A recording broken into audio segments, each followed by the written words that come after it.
সর্বপ্রথম বাসায় গিয়ে কাগজ কলম নিয়ে বসতে হবে রাতের বেলা। আমার বয়স কত? 25। আমি বাঁচতে পারি কত বছর সর্বোচ্চ? 60। সে আর কি, ফর এক্সাম্পল। আমি কি বুঝাতে পারতেছি? হাইয়েস্ট কত বছর বাঁচতে পারেন আপনি? 60, 70, 80 ইত্যাদি। বাঁচে কতটুকু? এতটুকু। বিগত জীবনে কত বছর চলে গেছে?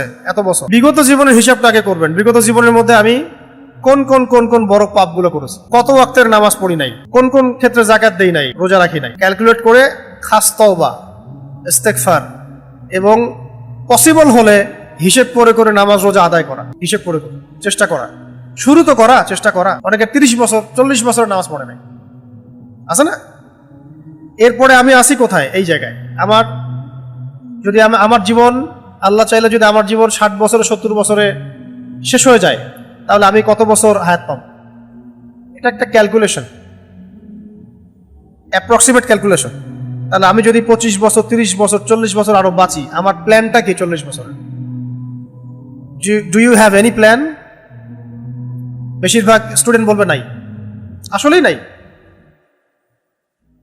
এই যে প্ল্যান করা যে আমি 40 বছর যদি বাঁচি, লাস্টের 5-10 বছর আমি ওইভাবে অ্যাক্টিভ থাকতে নাও পারতে পারি। এবং আমরা যখন বিয়ে করব, বাচ্চা কাচ্চা হবে, চাকরিতে ঢুকবো বা ব্যবসা করব, তখন আমাদের অনেক রেসপন্সিবিলিটি আসবে। বাবা মা, স্ত্রী, সন্তান, ভাই বোন, আত্মীয় স্বজন ইত্যাদি, ওগুলো নিভাইতে হবে আমাদেরকে, হক আদায় করতে হবে। তখন আমরা অনেক বেশি ব্যস্ত হয়ে যাব। আর আমি কখন পড়বো, কখন আমল করব, কখন বিয়ে করতে চাই, আমি দিনের জন্য কি করতে চাই, এবং আজকে থেকে 10 বছর পরে, 15 বছর পরে, 20 বছর পরে আমি আবু তোহা আদনান, আপনি আব্দুল্লাহ, আপনি আব্দুর রহমান, আপনি নিজেকে কোন জায়গায় দেখতে চাই, এটার ক্যালকুলেশন আমাদেরকে করতে হবে, প্ল্যান। এরপরে এবং you have to dream big. মানে দিনের ক্ষেত্রে, দিন ইসলামের ক্ষেত্রে আপনাকে অনেক বড় স্বপ্ন দেখতে হবে যে আমি শুধু গতানুগতিক মুসলিম হয়ে থাকবো, এটা আমার উদ্দেশ্য না। আমি চাইবো যে আমার পুরো জিন্দগিটা, প্রত্যেকটা দিন রাত দিনের জন্য উৎসর্গিত হোক। কথা বুঝতে পারছেন? এবং এটা যদি আমি চাই, তাহলে আমার মেহনত অনেক বেশি করতে হবে, এবং আমাকে সুস্থ থাকতে হবে, আমাকে শরীরের যত্ন নিতে হবে, মনের যত্ন নিতে হবে, আমাকে ফুড হ্যাবিট ঠিক করতে হবে, তাই না? আমার লাইফস্টাইল ঠিক করতে হবে, প্রচুর পড়তে হবে, নিয়মিত আমল করতে হবে, প্রচুর দোয়া করতে হবে, তাহাজ্জুদ পড়তে হবে, সুন্নতের উপর থাকতে হবে। আমাকে তো আমার প্ল্যান করতে হবে। এইভাবে আমি নিজেকে 10 বছর 15 বছর পরে কোন জায়গায় দেখতে চাই, এটা আপনাদেরকে আমাকে এখনই ফিক্স করতে হবে। করে তাজা ওযু করে এসে 2 রাকাত নামাজ ইখলাসের সাথে পড়ে আল্লাহ পাকের কাছে তৌফিক চাইতে হবে। আল্লাহ, আমি এইভাবে প্ল্যান করেছি, আল্লাহ তুমি আমাকে তৌফিক দান করো। এরপরে আল্লাহ রাব্বুল আলামিন আপনাকে তৌফিক দিলে আল্লাহ পাক প্রত্যেকটা বিষয়ের দায়িত্ব নিজেই নিয়ে নেবেন ইনশাআল্লাহ। এরপরেও শয়তান তো বসে থাকবে না, মানুষ শয়তান, জিন শয়তান তো বসে থাকবে না। বাধা দিবে, ওয়াসওয়াসা দিবে, হতাশা আসবে, টাকা পয়সার সমস্যা আসবে। আল্লাহ পাকও পরীক্ষা করবেন আপনাকে। এমন না যে সব স্মুথ হবে, অনেক পরীক্ষা আসবে। যখনই হকের পথে আসবেন, পরীক্ষা আসবে। দারিদ্রতা দিয়ে, মানুষের সমালোচনা দিয়ে, পরিবার থেকে, সমাজ থেকে, রাষ্ট্র থেকে, বিভিন্ন জায়গা থেকে আপনাকে পরীক্ষা করা হবে। এই পরীক্ষায় যদি আমরা উত্তীর্ণ হতে পারি ইব্রাহিম আলাইহিস সালামের মতো, হাসবি আল্লাহ ওয়া নি'মাল ওয়াকিল, তাহলে আগুন ঠান্ডা হয়ে যাবে। আগুন কি হয়ে যাবে? ঠান্ডা হয়ে যাবে। যদি পরীক্ষা উত্তীর্ণ হতে পারি মুসা আলাইহিস সালামের মতো, কাল্লা ইন্না মা'ইয়া রাব্বি সায়াহদিন, কোনো অবস্থাতেই না, আল্লাহ আমার সাথে আছেন, আমার রব, তিনি আমাকে পথ দেখাবেন ইনশাআল্লাহ। তখন সমুদ্র ভাগ হয়ে যাবে। পরীক্ষা উত্তীর্ণ হতে পারি মুহাম্মদ সাল্লাল্লাহু আলাইহি ওয়াসাল্লামের মতো, বদরের যুদ্ধ হবে, সামনে অনেক ফোর্স, আমরা 313।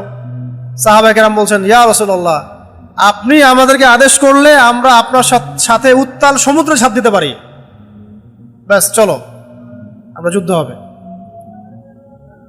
গুহার মধ্যে তিনি আছেন আবু বকর রাদিয়াল্লাহু আনহুর সাথে, উপরে কাফেররা দেখে ফেললো অবস্থা। তিনি বলছেন, লা তাহজানিন আল্লাহ মা'ানা, চিন্তা করো না, আল্লাহ আমাদের সাথে আছে। এইভাবে উত্তীর্ণ হতে পারলে ওই যে 60 বছর পরে, 70 বছর পরে আমি নিজেকে যেখানে দেখতে চাচ্ছি, ওই গন্তব্য আল্লাহ পাক হাসিল করাই দিবেন ইনশাআল্লাহ। কোনো সন্দেহ নাই, এবং সন্দেহ করার কোনো অবকাশই নাই যে আল্লাহ পাক পুরো মহাবিশ্ব পরিচালনা করছেন, জান্নাতের মালিক, জাহান্নামের মালিক, আখিরাতের মালিক, দুনিয়ার মালিক, কিয়ামত দিবসের মালিক। আমাদের রিজিকের মালিক, হায়াতের মালিক, মহাবিশ্বে এত এত গ্রহ নক্ষত্র, এত এত গ্যালাক্সি, যার কোনো সীমাই নাই, এত বড় পরিসরে আল্লাহ পাক যেভাবে নিপুণভাবে তার সৃষ্টিকে পরিচালনা করছেন, সেই আল্লাহ পাক আমি একটা ইন্ডিভিজুয়াল ব্যক্তি, আমার জীবনের এই লক্ষ্যগুলো আল্লাহ পাক অর্জন করাতে পারেন না, এটা তো হইতেই পারে। আমার কাজ খালি, আমাদের কাজ আল্লাহ পাকের সাথে সম্পর্ক গাঢ় করা, আল্লাহ পাকের সাথে সম্পর্ক গাঢ় করা। সেটার জন্য যা যা করার তাই তাই করতে হবে। পড়াশোনা, নামাজ, ইবাদত, বন্দেগী, নফল রোজা, হজ, ওমরা, যাকাত, সাদাকা, যত আমলের মাধ্যমে, দোয়ার মাধ্যমে, তওবার মাধ্যমে, ইস্তেগফারের মাধ্যমে, মুজাহাদার মাধ্যমে, দাওয়াতের মাধ্যমে, তাবলীগের মাধ্যমে, দ্বীনের খেদমতের মাধ্যমে, এবং নিয়াত রাখা যে জিহাদের সুযোগ আসলে জিহাদের মাধ্যমেও প্রয়োজনে নিজের জান মাল বিসর্জন দিয়ে হলেও আমাকে আল্লাহর সামনে প্রমাণ করতে হবে যে হ্যাঁ আমি আল্লাহর বান্দা। বাস এটাই আমাদের কাজ। আল্লাহ পাক আমাদের সবাইকে আমাদের এই কাজগুলো আঞ্জাম দেওয়ার তৌফিক দান করেন। খাস করে আমি যা বললাম তার উপরে আল্লাহ পাক আমাকে সবার আগে আমল করার তৌফিক দান করেন, এবং যারা যারা আলোচনা শুনেছেন এবং শুনবেন সবাইকে আল্লাহ পাক আমল করার তৌফিক দান করেন। খাস করে আমাদের তরুণ ভাই এবং তরুণী বোনদেরকে আল্লাহ পাক যেন দ্বীনের জন্য কবুল করেন। আগামীর বাংলাদেশের ফিউচার আপনাদের উপর ডিপেন্ড। সূরা জারিয়াতের 56 নম্বর আয়াত আল্লাহ রাব্বুল আলামিন এখানে ইরশাদ করেছেন, ওয়ামা খালাকতুল জিন্না ওয়াল ইনসা ইল্লা লিয়াবুদুন। আমি জিন জাতি আর মানব জাতিকে শুধু আমার ইবাদত করার জন্যই সৃষ্টি করেছি। জিন জাতি আর মানব জাতিকে আমি শুধু আমার ইবাদত করার জন্যই সৃষ্টি করেছি, অন্য কোনো কারণে সৃষ্টি করি নাই। জিন জাতির অস্তিত্ব আমাদের মেডিকেল সায়েন্স হয়তো স্বীকার করবে না, আপনারা যে প্যাটার্নে পড়াশোনা করছেন তারাও হয়তো স্বীকার করবে না। আল্লাহ রাব্বুল আলামিন অভ্রান্ত সত্যের উৎস, যেই কিতাবের মধ্যে কোনো সন্দেহ নাই, লা রাইবা ফি হুদাল লিল মুত্তাকিন, যেই কিতাবে কোনো বিকৃতি আসতে পারবে না। ইন্না নাহনু নাযালনা যিকরা ওয়া ইন্না লাহু লাহাফিজুন, আল্লাহ পাক বলেছেন আমি কোরআন নাজিল করেছি, আমি হেফাজত করব। সেই কিতাবের মধ্যে আল্লাহ পাক বলেছেন, ওয়ামা খালাকতুল জিন্না ওয়াল ইনসা ইল্লা লিয়াবুদুন। আমি জিন জাতীয় সৃষ্টি করেছি, মানব জাতীয় সৃষ্টি করেছি শুধু আমার ইবাদত করার জন্য। এখন বর্তমান বিশ্ব, মেডিকেল সায়েন্স, ইঞ্জিনিয়ারিং, জিনের অস্তিত্ব বিশ্বাস করুক বা না করুক, আল্লাহ পাক বলেছেন জিন জাতি আছে এবং আমি তাদেরকে সৃষ্টি করেছি আমার ইবাদত করার জন্য, ঠিক যেমন তোমাদেরকে সৃষ্টি করেছি আমার ইবাদত করার জন্য। জিন জাতিকে আল্লাহ রাব্বুল আলামিন সৃষ্টি করেছেন, এটা ব্যাখ্যা করেছেন, বর্ণনা করেছেন। সূরা জিন নামে আলাদা সূরাও নাজিল করেছেন, সূরা জিন নামে আলাদা সূরাও নাজিল করেছেন। কুল উহিয়া ইলাইয়া আন্নাহু ইসতামা'a নাফারুম মিনাল জিন ফাকালু ইন্না সামি'না কুরআনান আজাবা। এইভাবে সূরা জিন শুরু হয়েছে। রাসূলুল্লাহ সাল্লাল্লাহু আলাইহি ওয়াসাল্লাম তায়েফ থেকে যখন ফিরে আসছিলেন, তায়েফবাসী তাকে কি কষ্ট দিয়েছে এটা তো আপনারা জানেনই, আমি আশা করি আপনারা জানেন, যদিও সিলেবাসে নাই তারপর আপনারা জানেন।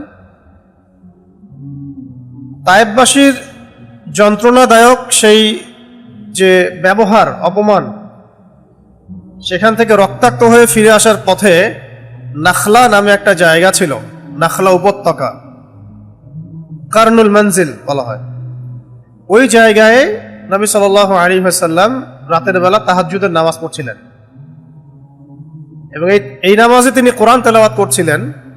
এই কোরআন তেলাওয়াত শুনে জিনদের একটা দল ইসলাম কবুল করছে। এই কোরআন তেলাওয়াত শুনে জিনদের একটা দল ইসলাম কবুল করেছে। মানুষকে দাওয়াত দেওয়ার জন্য নবী সাল্লাল্লাহু আলাইহি ওয়াসাল্লাম তায়েফে গিয়েছেন, মানুষেরা ইসলাম কবুল করে নাই, কিন্তু নবী সাল্লাল্লাহু আলাইহি ওয়াসাল্লামের তেলাওয়াত শুনে জিনেরা ইসলাম কবুল করেছে। তাই আমরা দ্বীনের কাজ করতে থাকলে ইম্প্যাক্ট কোথায় পড়বে এটা নিয়ে আমাদের এত উদ্বিগ্ন হওয়ার কিছু নাই। দাওয়াতের মেহনত চলতে থাকবে, ইম্প্যাক্ট যেখানে ফেলানোর সেখানে আল্লাহ পাক ফেলবেন। হয়তো আপনি যাদেরকে নিয়ে আশা করছেন তারা আপনার কথা শুনবে না বা আপনাকে ভুলও বুঝতে পারে। এমন হতে পারে অন্য কোনো জাতি, অন্য কোনো কওম, অন্য কোনো দেশ, অন্য কোনো রাষ্ট্র আপনার দাওয়াত কবুল করেছে। ঠিক যেমন মক্কায় 13 বছর দাওয়াত দেওয়া হলো, মক্কায় 13 বছর ইসলামের দাওয়াত দেওয়া হলো। প্রথম দিকে মক্কাবাসীর আচরণ কি ছিল আপনারা তো জানেন। আবার সেখান থেকে আবু বকর, ওমর, ওসমান, আলী তাদের মতো সাহাবীও তৈরি হয়েছেন। কিন্তু ইসলামী রাষ্ট্র কায়েম হলো প্রথমে গিয়ে মদিনায়। কোথায়?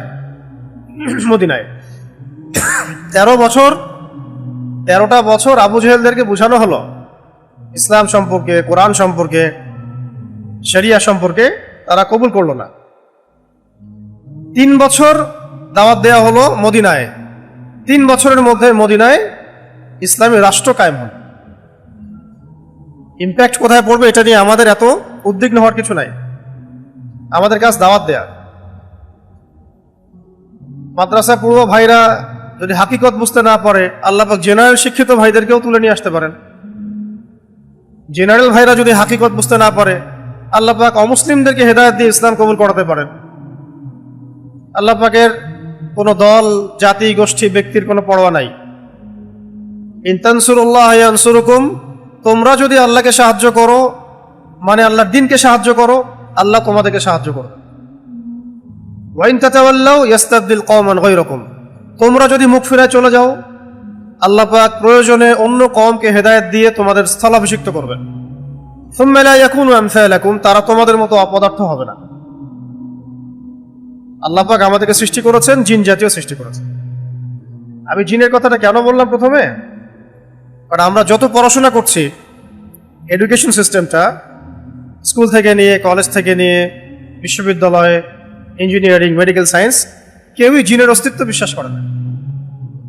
কারণ জিন দেখা যায় না। ফেরেশতার অস্তিত্ব বিশ্বাস করছে না, কারণ ফেরেশতা দেখা যায় না। কোনো কোনো ক্ষেত্রে তারা আল্লাহর অস্তিত্বও বিশ্বাস করছে না, কারণ আল্লাহকে দেখা যায় না। আর আমাদের রিজিকের সোর্সকে বেঁধে দেওয়া হয়েছে এই শিক্ষার সাথে, যাতে করে আপনি you are bound to do so, আপনি এই শিক্ষা শিখতে বাধ্য, না হলে আপনি চাকরি পাবেন না, আপনি ক্যাডার হতে পারবেন না, ভালো জব পাবেন না। কোরআনে আল্লাহ পাক যেটা বলছেন সেটাকেও তার অস্বীকার করতে বিন্দুমাত্র বুক কাঁপছে না। এসব কি এই যুগে চলে? এগুলো আগের যুগের কথা। এই যুগ তো সায়েন্স এন্ড টেকনোলজির যুগ, এই যুগে আবার এগুলো চলে। সূরা আর রহমানের মধ্যে আল্লাহ রাব্বুল আলামিন 31 বার একটা কথা রিপিট করেছেন। 31 বার একই আয়াত রিপিট করেছেন, ফাবিআইয়ি আলাই রাব্বিকুমা তুকাযিবান। 31 বার একটা আয়াত রিপিট করার অর্থ হচ্ছে আল্লাহ রাব্বুল আলামিন খুব জোর দিয়ে কিছু বলতে চাচ্ছেন। ফাবিআইয়ি আলাই রাব্বিকুমা তুকাযিবান, একটা একটা করে নেয়ামত স্মরণ করিয়ে দেওয়া হচ্ছে এবং বলা হচ্ছে তোমরা দুই জাতি কোন কোন নেয়ামতকে অস্বীকার করবা। তোমরা দুই জাতি বলতে এখানে ওই যে ওয়ামা খালাকতুল জিন্না ওয়াল ইনসা ইল্লা লিয়াবুদ, জিন জাতি আর মানব জাতিকে বলা হচ্ছে যে তোমরা দুই জাতি তোমাদের রবের কোন কোন অনুগ্রহকে অস্বীকার করো। আমাদের সিস্টেম জিন স্বীকার করছে না, ফেরেশতা স্বীকার করছে না, আগেকার আসমানি কিতাব স্বীকার করছে না, আগেকার নবী রসুলকে স্বীকার করছে না, ইভেন আল্লাহ পাকের অস্তিত্বকে স্বীকার করছে না। ওই যে জনাব তারা বলেছেন যে পৃথিবীর সৃষ্টি হয়েছে বিগ ব্যাং থেকে, তাই না? যাদেরকে এই সিস্টেমে পূজা করা হয়, পূজনীয় ব্যক্তিত্ব তারা বলেছে পৃথিবীর সৃষ্টি হয়েছে বিগ ব্যাং থেকে। এর আগে সব একটা বিন্দুর মধ্যে ছিল, ওখান থেকে মহা এক্সপ্লোশন হয়েছে, তারপরে সময়ের আবর্তনে আস্তে আস্তে আস্তে আস্তে এইভাবে সৃষ্টি হয়েছে। এখানে কোনো ইলাহ নাই, কোনো খালেক নাই। তার মানে এই শিক্ষা ব্যবস্থার বুনিয়াদটা হচ্ছে শিরকের উপরে। স্যাররা থাকলে মাইন্ড করেন না, এটা বাস্তবতা। শিক্ষা ব্যবস্থার বুনিয়াদটা হচ্ছে শিরকের উপরে। আল্লাহ রাব্বুল আলামিন সূরা আম্বিয়ার মধ্যে বলেছেন, কোন সূরায়? সূরা আম্বিয়ার মধ্যে আল্লাহ পাক বলেছেন আওয়ালাম ইয়ারাল্লাযীনা কাফারু, যারা কাফের তারা কি দেখে না? দেখে না মানে তারা কি উপলব্ধি করতে পারে না?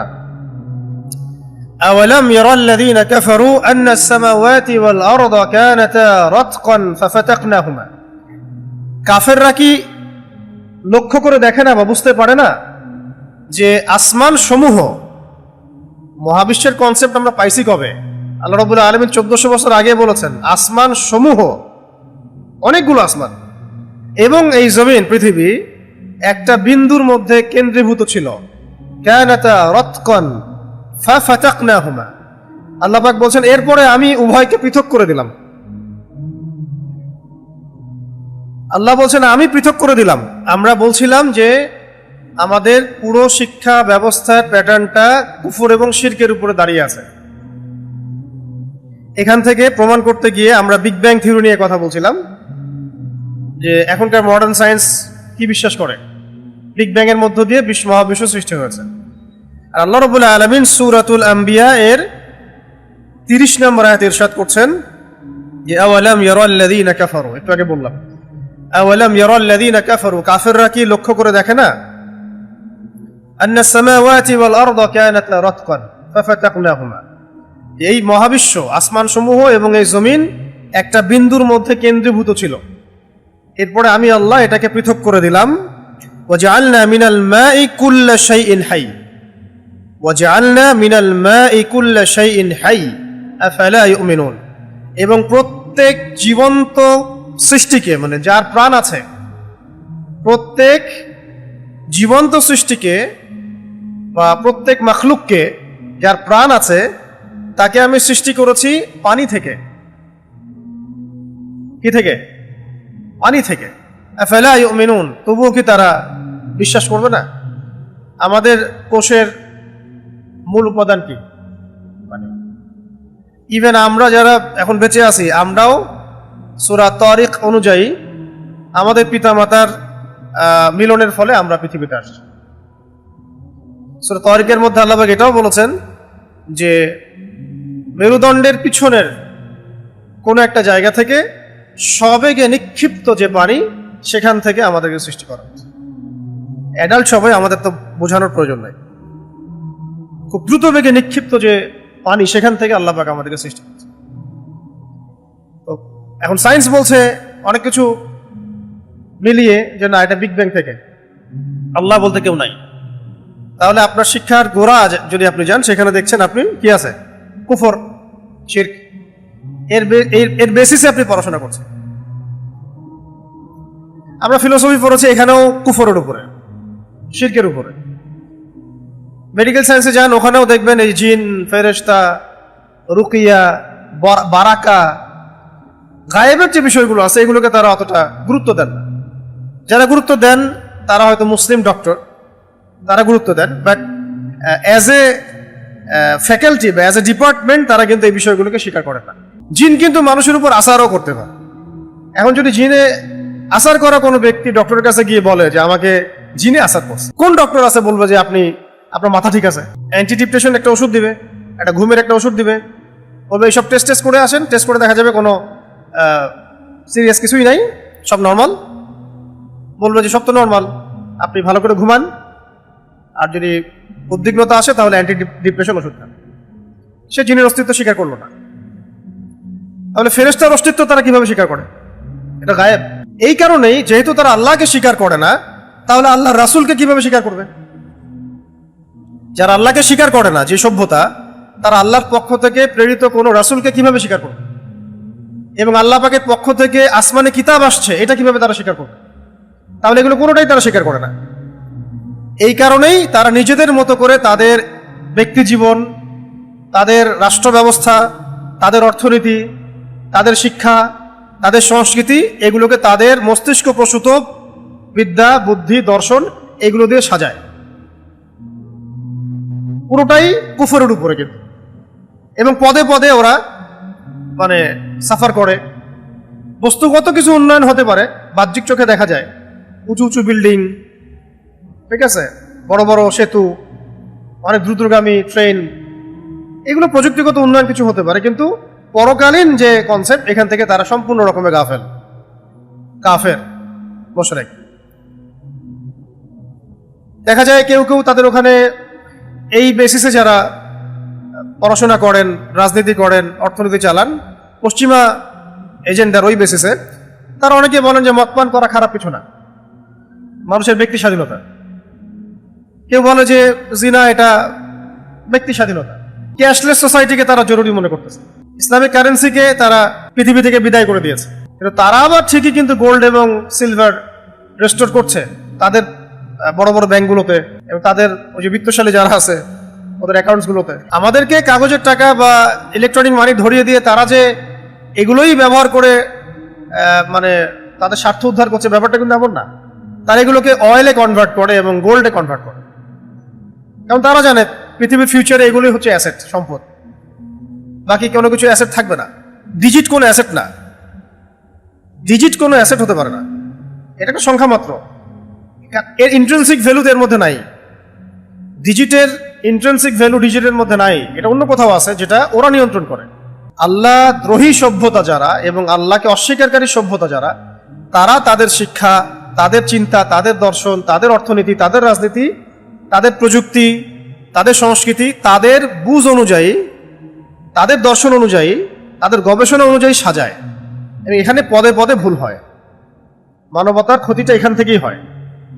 কারণ মানুষের জন্য কোনটা কল্যাণকর আর কোনটা অকল্যাণকর, কতটুকু কল্যাণকর কতটুকু অকল্যাণকর, কোনটা ভালো কোনটা খারাপ, কোনটা ন্যায় কোনটা অন্যায়, কোনটা জায়েজ কোনটা না জায়েজ, কোনটা জুলুম কোনটা ইনসাফ, এগুলোর মানদণ্ড দিবেন মানুষের সৃষ্টিকর্তা, যাকে আমরা বলি আল্লাহ। আল্লাহ রব্বি লা উশরিকু বিহি শাইআ, আল্লাহ আমাদের রব, আমরা তার সাথে কাউকে শরীক করি না। এই কনসেপ্টই যাদের নাই, তারা সবসময় এইভাবেই পদে পদে নিজেদের মস্তিষ্ক প্রসূত বিদ্যা বুদ্ধি দর্শন দিয়ে চলতে চেষ্টা করে। শুধু তাই না, তারা যে চলতে চেষ্টা করে এমনই না, বরং তারা এগুলোর সাথে ম্যাসিভ একটা সাম্রাজ্যবাদী শক্তিতে রূপান্তরিত হয়েছে, যাদের কাছে মিডিয়া, প্রযুক্তি, অস্ত্রশস্ত্র, সামরিক বাহিনী খুবই উঁচু স্তরের, শক্তিশালী, এবং এর বলে, এর পেশি শক্তিতেই তারা সারা দুনিয়াকে কলোনাইজ করতে চায়। ইখলাসের সাথে, ধৈর্যের সাথে এবং তাওয়াক্কুলের সাথে যখন কোনো কাজ করা হয়, পাহাড়ের মতো কঠিন কাজও আল্লাহ সহজ করে দিবেন ইনশাআল্লাহ। এই মানুষগুলোকে দরকার, এবং এই মানুষগুলোর মধ্যে যোগ্যতা দরকার। তারপরে দরকার জামাআ, ঐক্য, দরকার নেতা নেতৃত্ব, দরকার সামউ ওয়া তাআ, শুনলাম মানলাম এমন আনুগত্য, এবং দরকার তাবলীগ, তাসকিয়া। তাবলীগ মানে প্রচার, তাসকিয়া মানে আত্মশুদ্ধি, এবং দরকার দাওয়াতের সাথে জিহাদ, দাওয়াতের সাথে জিহাদ। আল্লাহ পাক চাইলে তো এক মুহূর্তের মধ্যে ভূমিকম্প দিয়ে বাংলাদেশকে ধ্বংস করে দিতে পারেন না? এক হুকুমের বিষয়টা। ইতিপূর্বে আল্লাহ পাক নূহ আলাইহিস সালামের কওমকে ধ্বংস করেছে, আদ জাতি মহা শক্তিশালী ধ্বংস করেছে, সামুদ তাদেরকে ধ্বংস করেছে। এই মুহররম মাসে আল্লাহ পাক ফিরআউনকে সদল বলে ডুবায় মারছে। ফিরআউন তো বলেছিল আনা রাব্বুকুমুল আ'লা, আমি তোমাদের মহান রব। নাউযুবিল্লাহ। আল্লাহ পাক তাকে তার সেনাবাহিনী সহ টেনে নিয়ে আসছেন লোহিত সাগরে। ফিরআউন একা একা আসছে, ব্যাপারটা এমন না, এটা আল্লাহ পাকের মাস্টার প্ল্যান ছিল। আল্লাহ পাক টেনে নিয়ে আসছেন ফিরআউনকে সদল বলে লোহিত সাগরের ভিতরে, সদল বলে ডুবায় মারার জন্য। কেন হঠাৎ করে ফিরআউন নিয়াত করলো? একবার তো বলল, আচ্ছা তুমি মুসা বনু ইসরাইলকে নিয়ে চলে যাও, তোমরা থাকলেই সমস্যা মিশরে। একবার ব্যাঙের আযাব আসে, ফড়িংয়ের আযাব আসে, রক্তের আযাব আসে ইত্যাদি, পড়লে বুঝবেন আল কোরআন। 9টা আযাব পরীক্ষা আসছিল, আযাব পরীক্ষা না। শেষে সে বলছে, মুসা আর পারতেছি না, তুমি বনু ইসরাইলকে নিয়ে চলে যাও, এখান থেকে যাও। তো মুসা আলাইহিস সালাম বনু ইসরাইলকে নিয়ে রওনা করলেন, চলে গেলেন লোহিত সাগর, সামনে লোহিত সাগর। তখন ফেরাউনের যে বুদ্ধিজীবী যারা থাকে, রাষ্ট্র তো চালায় কিছু মানুষ না, ডিপ স্টেট। ফেরাউনের ডিপ স্টেট তাকে পরামর্শ দিচ্ছে যে এদেরকে ছাড়া যাবে না, এটাই সুযোগ, চলেন সদল বলে আক্রমণ করে এদেরকে পুরা একদম ম্যাসাকাট করে দিয়ে। তো ফেরাউন চলে গেল সদল বলে পুরা ব্যাটালিয়ন নিয়ে। কিছু মানুষ বলা শুরু করেছিল বনু ইসরাইলের মধ্যে, ইয়া মূসা, হে মূসা, ইন্না লামুদরাকুন, আমরা তো ধরা পড়ে গেলাম, সামনে সাগর পিছনে ফেরাউন। তো ওই সময় মূসা আলাইহিস সালাম ব্যর্থহীন কণ্ঠে বলছেন যে কাল্লা, কখনো না, ইন্না মাইয়া রাব্বি সায়াহদিন, আমার রব আমার সাথে আছেন, তিনি আমাকে সাহায্য। লাঠি ছুঁড়ে মারলেন, পুরো 12টা রাস্তা হয়ে গেল, বনু ইসরাইল পার হয়ে গেলেন। ফেরাউন ধাওয়া করলো, তাকে আল্লাহ পাক সদল বলে ডুবিয়ে মারল। ফেরাউন সেখানে যায় নাই, আল্লাহ পাক তাকে টেনে নিয়ে আসছেন সেখানে।